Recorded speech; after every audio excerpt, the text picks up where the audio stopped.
আসসালামু আলাইকুম। আশা করি সকলেই ভালো আছেন।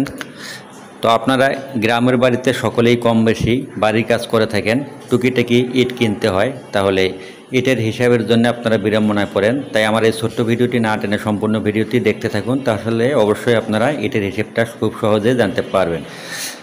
তো এখানে আপনারা গাঁথনি করার পূর্বে অবশ্যই টয়লেটের যে উপরে সিলিংয়ের প্লাস্টার আছে শুধু ওইটুকু জায়গা কমপক্ষে প্লাস্টার করে নেবেন, তাহলে আপনাদের সুবিধা হবে।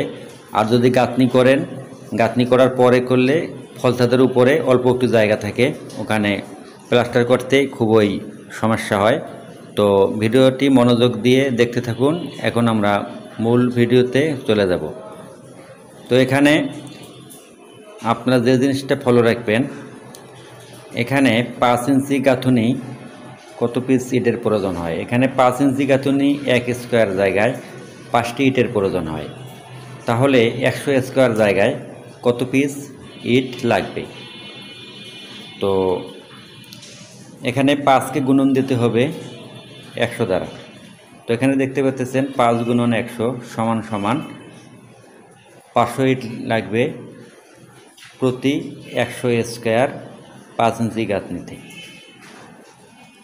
তো আপনারা এভাবেই খুব সহজে হিসাব বাইর করতে পারবেন। তো এখন আমরা আসবো 10 ইঞ্চি গাঁথুনি 100 স্কোয়ার ফিটে কত পিস ইটের প্রয়োজন হয়।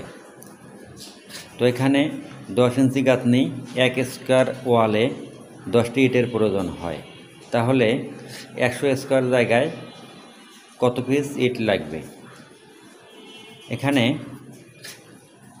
10কে গুণন দিতে হবে 100 দ্বারা, তাহলে সমান সমান 1000 ইট লাগবে প্রতি 100 স্কোয়ার ওয়াল গাঁথুনি করতে। তো আপনারা খুব সহজেই এভাবে এটার হিসেবগুলো বাড়ি করতে পারবেন। তাই যে পর্যন্তই, খোদা হাফেজ।